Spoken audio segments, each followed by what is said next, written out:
Dabo Swinney said something wild this week, and I think part of it was legit, and maybe the bigger part was sort of a hidden message. And we're going to talk about both of those in just a sec, but first, let's talk about what he said. He said the greatest equalizer in football is poor ball security. We have no chance against Florida State if we can't win the turnover margin.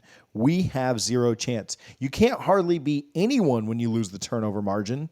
Now, Dabo basically coming out and saying, listen, we can't lose the turnover game against Florida State and have a chance to win. Maybe not too crazy on its face. Remember back to last year, Florida State struggled in the end of the first half, beginning of the second half with turnovers. They had a turnover on downs that led to a Clemson field goal. They had a turnover on a fumble that led to a Clemson touchdown. And then right after the half, they had another turnover on downs, very deep in their own territory, that led to another Clemson field goal. That was 13 points off of turnovers. Now, there's no way to know how things would have played out the same way, differently.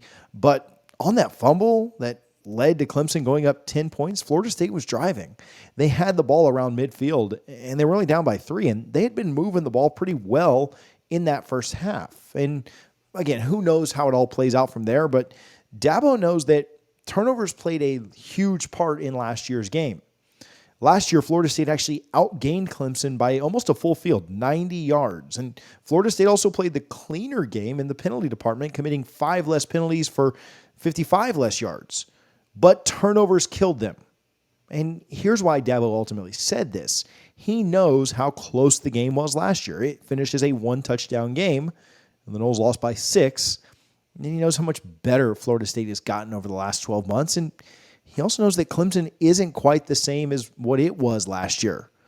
Losing the turnover battle would be detrimental to Clemson's chances on Saturday. And they already have very little margin for error anyway. Again, looking back at last year, maybe it's not fair to just subtract 13 points from Clemson's total, but you might even be able to do more than that. If Florida State was able to continue any of those drives that they got stuffed on or turned the ball over on, maybe they score more and limit Clemson to more and kind of win the thing going away. Now, who knows, right? Tough to know exactly how things would play out if teams were in different situations.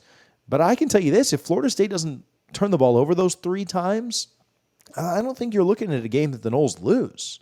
I think those turnovers were detrimental. And Dabo knows that last year he had to have those turnovers to win. And honestly, if he doesn't get them this year, or the other side of it, if they lose the turnover battle, he's certainly not leaving Death Valley on Saturday night with a win against Florida State. But Dabo knows something that's a little bit more important than this. And this is where I think the hidden message is, or the real reason that Dabo said this. I want to talk about that as soon as I give some love to our friends over at Prize Picks. Hey, a ton of you guys have been telling me that you're signing up for Prize Picks and you're using the code DFNS. When you do that, you get a 100% deposit match on new accounts only. So if you've got an old account, get rid of that and get yourself a new one. New accounts only, 100% deposit match up to $100. Take the more or less on Jordan's passing yards. Take the more or less on Keon going off this weekend because he didn't have a catch last week. Trust me on that one. Pair them together. Let's make some money together this weekend. Prize Picks is the best way to have action on the game in states like Florida. So go out, get the Prize Picks app, use DFNS when you sign up, get a little bit of a bonus on us. You're supporting the show as well, and let's make some money together on our Noles. But, okay, the real reason Dabo is saying this, I don't think it's a huge mystery, but I think he wants to motivate his guys. Players, staff, and coaches, and teams and programs, they read everything. They hear everything. We live in the age where we have these attached to our sides at all times, and these players are no different. They read every one of your tweets, and they see every article that comes out, and they certainly saw when the headlines came out saying, just like this video, Clemson Tigers coach says that his team has no chance if this happens. And though I'm sure they understand you need to win a turnover battle in order to win a game, he also is trying to get the little bit of an edge that this might provide them. Oh, he doesn't think we have a chance? Oh, he thinks that Florida State might be able to gain an advantage over us? Remember, we're the team that's won 7 in a row. The team hasn't lost in Death Valley against the Noles in a decade. And he's doing exactly what Kirby Smart did last year with that UGA Bulldogs team. He's playing the underdog card. Now, does anybody really believe that Clemson is ever truly an underdog? I don't care what the Vegas line is. I don't care that we're a 1-point favorite right now. This game 100% could go either way. But the best coaches find a way to give their team an edge. Every one of you were just like me last year, and you rolled your eyes when the Bulldogs and the Kansas City Chiefs, after winning their championships, said, man, we just went out there and fought together because nobody believed in us. Everybody knew that TCU was going to get rolled. Everybody knew that Pat Mahomes and the Chiefs were going to win. But the kids and the players on the Chiefs, they believed that. Kirby, Andy Reid, they convinced their team, and it gave them that little extra edge. Now, did UGA really need that extra edge? Probably not. But did it make them all that much more nasty in the national championship game? Absolutely. Now, does Clemson need that edge? I don't know. I don't know what their mindset is going into this game. I know they certainly probably feel better about themselves today than they did coming off of the Duke game. And I know that Florida State fans are probably a little bit more worried about their team today as opposed to the way they felt coming out of that LSU game. A lot has happened since week 1. But is that edge going to be enough for Keon Coleman, Jordan Travis, Jared Verse, Johnny Wilson, and the rest of this team? Honestly, I don't think so.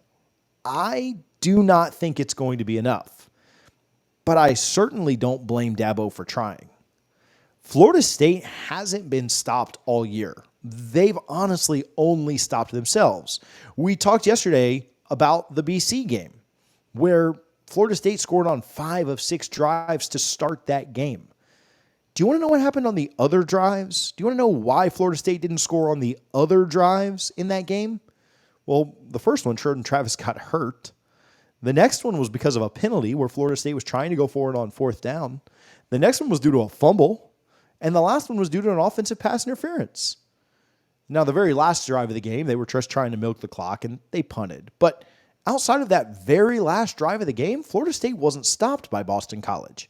They either scored or they stopped themselves. And I would anticipate that to continue this week. I believe Clemson has a better defense. I think they'll be more ready to go. I think they'll be more up for the game. Obviously, any game in Death Valley presents a big challenge for any team going in there and playing. But you can't look me in the face and tell me that you think that Clemson has a better defense than LSU does. You can't look me in the face and tell me you think that they're going to be more equipped to stop this Seminoles offense. I don't know if there's a team in the country that's better equipped to stop this Seminoles offense than maybe UGA. But it's certainly not Clemson. Can the Noles focus enough to not stop themselves? Can Dabo's kind of crazy comparison, his strategy of trying to play that underdog card, can that do enough to give the Tigers the edge? Can that be what changes things in the slightest way this weekend? I'm not sure. I'm not necessarily one to think that coach speak or him putting that out there is going to be enough to put them over the edge, to inspire them. If you're playing in this game and you need inspiration, then I don't think that Goofy Dabo talking about turnovers is probably the salt that you need in the wound to get you fired up. But I don't blame him for trying. I think he knows that the writing is somewhat on the wall. Florida State is on an upward trajectory. And Clemson over the last couple of years has been on a downward trajectory. That's not to say that they're a terrible team, and that's not to say that they're falling off the face of the earth. But I think any Clemson fan would agree with you that they are just not the team that they have been recently, and that's probably evidenced by losing to Duke. But all of that is for naught if you're an FSU fan or an FSU player, staff member, coach, or part of the program, and you don't win on Saturday. The upward or downward trajectory of each of these teams doesn't mean a hill of beans if you don't find a way to go into Death Valley and win the game. Now, predictions are already starting to come in, and folks are already starting to take the Noles over the Tigers. And I think the Noles are going to be a trendy pick. I think that you're going to watch game day, and you'll probably get 3 of the 4 selections that pick FSU. I know my buddy Lee Corso is going to pick us. we will be the trendy pick. We should win this game. We have more talent. I think we have the better staff. But will they put it all together? Will they win that turnover margin? I can guarantee if the Noles win the turnover margin by 2 like Clemson did last, they will win the game. But how's it shake out? We will continue to break this game down. We've got some injury news that I know you guys are all looking for. You asked me about it in the video this morning. That will drop first thing tomorrow morning. So make sure that you're locked in with the channel. Make sure you're tuned in and subscribed so you don't miss that. Got some updates on some guys and what their status is for this weekend upcoming. You do not want to miss that. If you missed this morning's video in which we talked about the extra special help that Florida State got leading right up into the Clemson game, you can click right here to check it out.